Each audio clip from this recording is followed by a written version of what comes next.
Welcome everyone to Global Purpose Speaks. I am your host, DJ Taz Rashid, and I'm a musician who travels to mindful festivals and events all over the world. And one of my passions is to have conversations with transformational leaders, learn about their unique missions and how they're changing the world.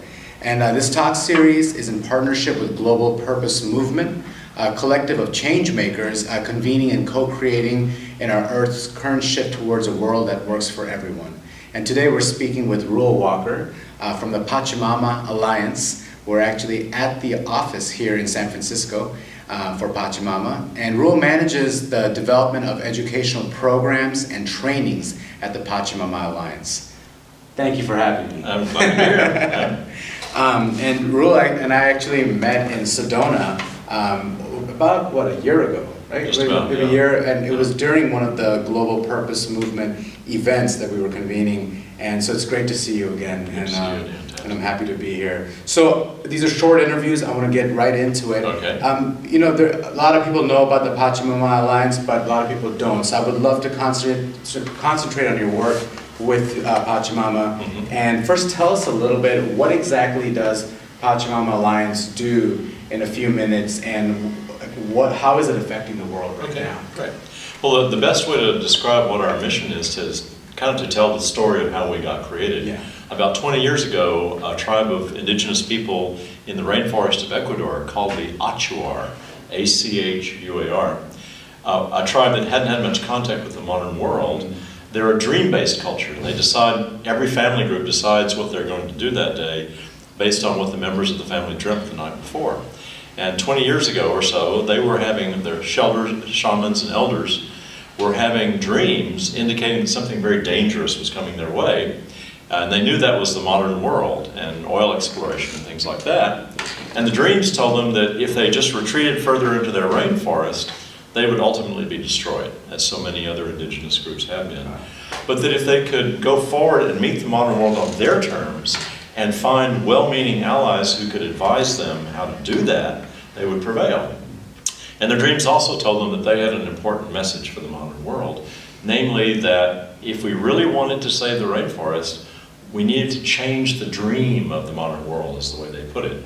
And by that they meant our basic assumptions about what life is about, why we're here, where we're heading, what's the future of our culture, that kind of thing. And so they sent out the message in a variety of ways that they were looking for allies to advise them how to engage with the modern world.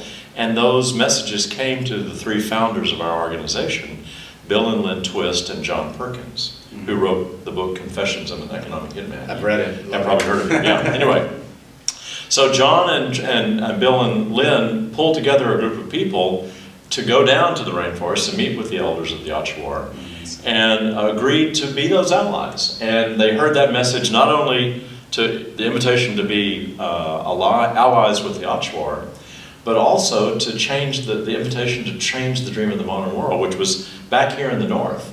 So the mission of the Pachamama Alliance has always had two major components. One is to preserve the Earth's rainforests, tropical rainforests, by empowering indigenous people. And in the lessons we learned from that, working to change the dream of the modern world, to create a dream. And in thinking about that, we realized that there are actually three major components of the current dream of the modern world. There's the environmental component, there's the social justice component, and there's the part about our own sense of meaning and fulfillment. And there's the current dream of the modern world is creating a crisis in all three of those areas. The environmental crisis that we're all aware of, global warming and all the other harmful consequences to the environment of the earth that sustains us. The social justice crisis of the growing gap between the rich and the poor, and the hopelessness that many people have about ever attaining justice in their lives, racism, other aspects of that. And the third is that the current dream of the modern world of being consumers is not very spiritually fulfilling to people. So we did our work with the Achuar as allies of the Achuar in South America, and it's been one of the most effective partnerships in preserving Achuar territory and the tribe of 10 or 12 other indigenous groups as well. And then in the north, we developed a series of educational programs designed to wake people up to where our current dream is taking us. consider the possibility that we need to change that dream fast, and that we can change it. And that everyone has a role to play in changing that dream of the modern world. So we have our basic educational program is called the Awakening the Dreamer Changing the Dream Symposium. And then we have an online course called the Game Changer Intensive that goes deeper with the same themes about changing the basic game of modern society. Yeah. And then we have Pachamama Alliance communities that help people choose actions that will be high leverage actions that will change the game. It's great to make the game better and improve things, but really it's important to focus our actions on things that really go to the root cause of what's going on. Okay. And the Pachamama Alliance communities help people do that. That's amazing. And so with that, your role here, you help develop these programs. Tell us a little bit about you and your journey, like how you came to that, because from what I read, you have quite an extensive background in law, and like you were I tried a lot of things. You tried a lot of things. So Yeah. someone like you, what I'm interested is like, how did your path lead you to something like this? And like this specific organization, what called you personally? Sure. Tell us a little bit about that. Well, it's an interesting story because I guess at about age 50 or so, I, like a lot of people in the middle of their life, began to say, am I doing what I want? That was the middle of your life, you're 100? Yeah, well, what? Oh, you're looking good, man. Hopefully it's the middle of my life. Somewhere in the middle range, I'll put it that way. Begin to ask, well, am I really doing what I want to have done by the time it's all over with? And I thought, well, I would really like a sense more of giving back in some way. I was an attorney practicing before the Court of Appeals, and had also gotten a degree as a therapist, so I was working as both a lawyer and a therapist, and that was satisfying to me. But I wanted a sense of more giving back and doing something to leave the world a better place in some way. I thought, well, what do I want to do? And believe it or not, through all my experiences, the two things I came up with was I wanted to find some way to help some group of indigenous people survive so that their wisdom would not be lost to the modern world. And this is before I'd ever heard of the Pachamama Alliance. And the second part was, ever since I was a little boy, I had the feeling that something was kind of crazy about the way the world was functioning around me. Mm-hmm. And that people didn't seem happy, didn't seem connected with themselves or with each other. And I wanted to find some way to wake people up to the fact that the way we're living is kind of suicidal or not fulfilling. Yeah. And then I thought, those are the two things, but I'll never be able to find any way to do either of those two things. And then about a year later, a cousin of mine invited me to a fundraiser for the Pachamama Alliance, and they were just starting to design the Awakening the Dreamer, Changing the Dream Symposium. And they talked about exactly those two things, and that was the mission of the Pachamama Alliance. Mm-hmm. So it was a certain feeling of like, okay, no more excuses. This was fated. You gotta do it. I didn't think I could do it, those two exotic things, and then here's an organization that is doing exactly that. So I volunteered to give some input on the design of the symposium, and then they asked me to participate in the design of the training that trains people how to put on the symposium in their own communities. Mm-hmm. And so I've been leading trainings and updating some of our programs and things like that. Nowadays, we've trained people to put on those trainings, so I'm not doing that actual training very much. But it's still, we're updating our programs and making sure they're adapted to the current situation. For instance, we're developing online versions of most of our programs. I was going to ask, like, is there anything, there's always updates and things, but for 2017, like, is there something that you're specifically excited about or something new or anything like that that's coming out for the programs? Well, our Awakening the Dreamer, Changing the Dream Symposium, the in-person version of it can be up to 25, 50, 100 people. Yeah. And it involves a lot of small group exercises and very transformational experience, about 4 hours long. And people love it and are deeply moved by it, but it comes along rarely enough that it's not going to generate the numbers that we wanted, probably. So we have developed an online version of it called the Awakening the Dreamer online course. And that has a lot, that's the people taking that are increasing at a very rapid pace each month. Because anyone can do it anywhere. Yeah, you can just watch it online. And we recommend that you then go ahead and take an in-person symposium as soon as you can get to one.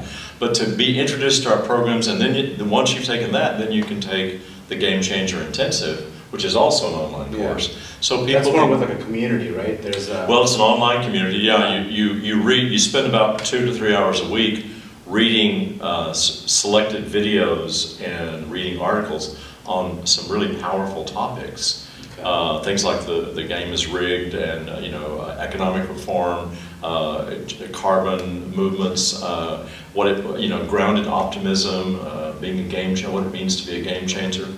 And then you meet in a small group online to talk about the readings and the videos that you... Cool.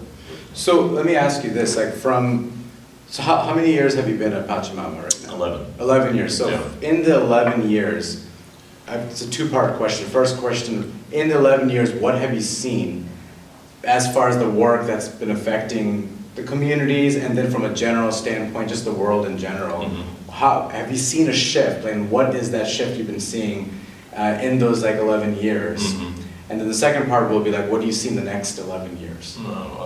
Big questions. Yeah. So the first one, let's talk about just what you saw. Yeah.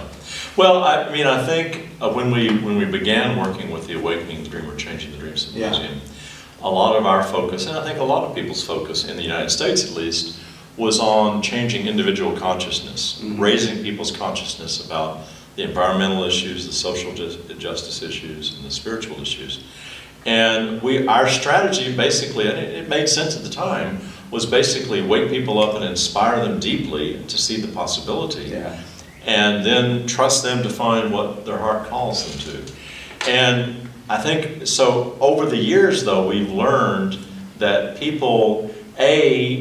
some people at least need some pointers about, well, what are the most important areas to work in, or some help about finding their own heart's calling. Mm-hmm. And secondly, they're more likely to stay in action if they have a community of like-minded people to be part of. Yeah. Because if you do it as a lone ranger, we'd like to say the days of the lone ranger are over. If you really want to stay in action, then to be part of a community that helps support you and helps guide you and helps you stay focused on what you really want, mm-hmm. makes it fun. Yeah. Those are all things that will keep people engaged and keep people finding new frontiers for what they want to do.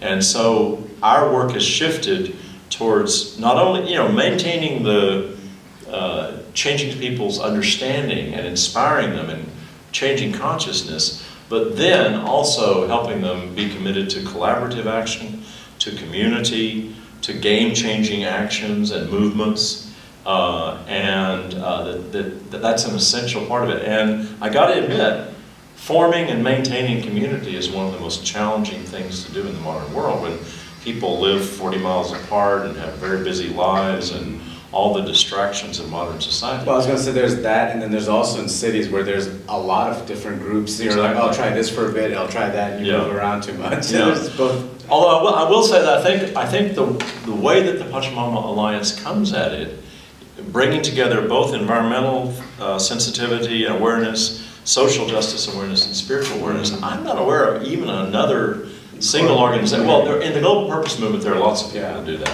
Well, I was just saying in the sense of just communities in general, not a specific community like that. Mm-hmm. People get distracted by, I'm doing this now and that now, but this is a unique offering for sure. Yeah. But I think that that offering and focusing on community and our learning, well, how is it that you keep communities going? How should they be structured? How should they be organized?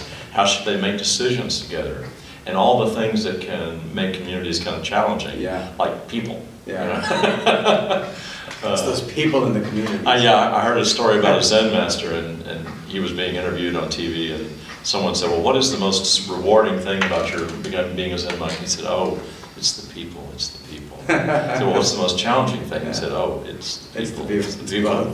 Absolutely. So from that, what would you say in the next 11 years? Mm-hmm. What can you foresee, if all this work is going in? There's a lot of times there's that shift that can happen, like the 100th monkey syndrome or something like that. You do all this work, you have all these communities around the world, and they're of course going to grow. It just keeps growing. What is your kind of forecast? Well, it seems that the pace of the modern world is picking up. If anything, it's getting busier. And so if we're going to overcome that and all the distractions, we will have to learn how to use technology to accomplish those human ends. So we're in the process now of building a social network platform that can help people have a sense of community around the world that can begin to have some of the feelings and value of face-to-face contact, but using online tools and online resources to support community and to share ideas from one location to another and allow interest groups to come together that you might not have been otherwise been possible to find a group of people that were interested in permaculture as a spiritual practice or whatever. But now you can have interest groups within. One of the nice things about the messages of the Awakening the Dreamer Symposium is that when your goal is bringing forth an environmentally sustainable, socially just, and spiritually fulfilling human presence on the planet, almost anything fits within that big goal, and anything positive. Those three things are pretty much everything that we do that's worthwhile or valuable. So this is something in the next year you expect? Well, I don't want to put a deadline on it. As you know, developing any technological resource, but we're in the process of developing it now, and that's amazing. And I didn't know beginning that. beta testing. Okay. So we're very excited about the possibility of that. So, Ruel, tell us, how can the folks out there that are listening to this, how can they get involved with Pachamama, the message, maybe how they can access the symposium? We'll put a link, but what are some of the ways what would you recommend? Our website, pachamama.org, lists most of our programs and what the entry point is. Probably the most important thing is to take some version of the Awakening the Dreamer Symposium, either the ATD online course or find an in-person one, which you can do on our event map. And then take the Game Changer Intensive. You can also find out on our website if there's a Pachamama Alliance community near you and connect with that. Once a person has taken the Awakening the Dreamer Symposium, if they want to be trained to learn how to present it, we now have an online facilitator training, about 3.5 hours, that at least gets people started in the practical experience of learning how to present it. It's offered every 2 months or so now. It may be more frequent later, but all those things are good entry points. And you can find all of them on pachamama.org. You may have to dig in the website a little bit. We're trying to make it more intuitive. And there are opportunities for individuals to actually go down to South America. That's right. That's still being offered? We have, the Pachamama Alliance sponsors journeys down to the rainforest. To live in Ecuador, to actually live in an Achuar village for a few days, and also many of them visit a highland village, so see a Quechua indigenous community as well. And we don't think of those as adventure tourism or anything like that. We view it as transformational journeys. We're after helping people find an experience that actually changes the way they see the world and themselves. And the rainforest and seeing indigenous people living much as they have for many hundreds of years. I don't want to romanticize indigenous people, and they are choosing to change, but there's still a lot to be learned from them, and people often report finding their lives a very different experience after going on one of our journeys. And I've heard nothing but amazing transformational stories from That's you. right. Thank you, Ruel, for joining us today, and thank you everyone for joining us on another episode of Global Purpose Speaks. I'm your host, DJ Taz Rashid, and this talk series is created in partnership with Global Purpose Movement, a collective of change makers convening and co-creating the globe's current shift towards a world that's working for everyone. You can join the conversation at globalpurposemovement.com, and we'll see you next time. Thank you. Thank you.